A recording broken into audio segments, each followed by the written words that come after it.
चाह त बस्तीमा हामी एउटा सक्षम चाहिँ शिक्षक चाहिँ हुन सक्छौँ। सक्षम त हामी छौँ, तर युग 21औं शताब्दीको यो एआईलाई, त्यो रोबोटिक, हिजो हाम्रो अध्यक्षजीले चाहिँ भनेको, अध्यक्षजीसँग हाम्रो धेरै कुरा हो। एआई होइन, अध्यक्षजीको चाहना अनुसार यो स्कुलमा चाहिँ रोबोटिक शिक्षा पनि चाहिँ लागू गर्ने होइन।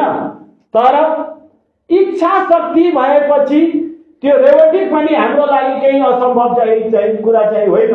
ऊ हाम्रो केबी सरलाई थाहा छ, जति बेला यो स्कुलमा सोलर नामको के चिज हो होइन, सोलर चाहिँ थिएन, म यो ल्यापटप चार्ज गर्ने टुक्कीको भरमा जति बेला थियो त्यति बेला चाहिँ यो जनता माविले चाहिँ झिसिकाबाट चाहिँ ल्यापटप ल्याएको होइन, त्यति बेला होइन। तर अब ती चिजहरू ल्याउँदै जोड्दा आज हामी पूर्ण रूपमा चाहिँ सम्पन्न भएका चाहिँ छैनौँ। तर सहरभन्दा चाहिँ हामी कम चाहिँ छौँ भन्ने त्यो पनि हामीलाई चाहिँ लागेको चाहिँ छैन।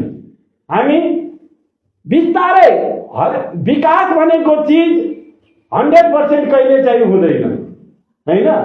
विधि र प्रक्रिया अनुसार हामी गर्दै गयो भने, स्रोत खोज्दै गयो भने हाम्रा होइन धेरै सहयोग गर्ने हातहरू छन्।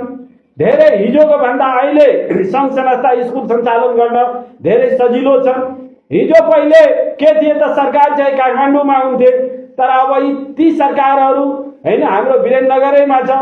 त्यतिकै अधिकार सम्पन्न चाहिँ सरकारहरू चाहिँ हाम्रै चाहिँ अवलछिको चाहिँ डाँडामा चाहिँ छन्। त्यतिकै अधिकार सम्पन्न चाहिँ सरकारहरू चाहिँ हाम्रो यो के भन्छन् जितेजुवाको चाहिँ डाँडामा पनि छन्। तर ती सरकारहरूले स्कुलको कक्षा कोठामा ती बच्चाहरूको अनुहार हेरेर यदि प्लानिङहरू गर्ने हो भने त हामी शिक्षकहरू 24 घण्टा चाहिँ खट्न चाहिँ तयार छौँ, सक्षम चाहिँ छौँ। हामीलाई अहिलेको एआईसँग अब लड्न र जुझ्न चिनारमा सकभर नम्बर 1 मा हामी चाहिँ छौँ।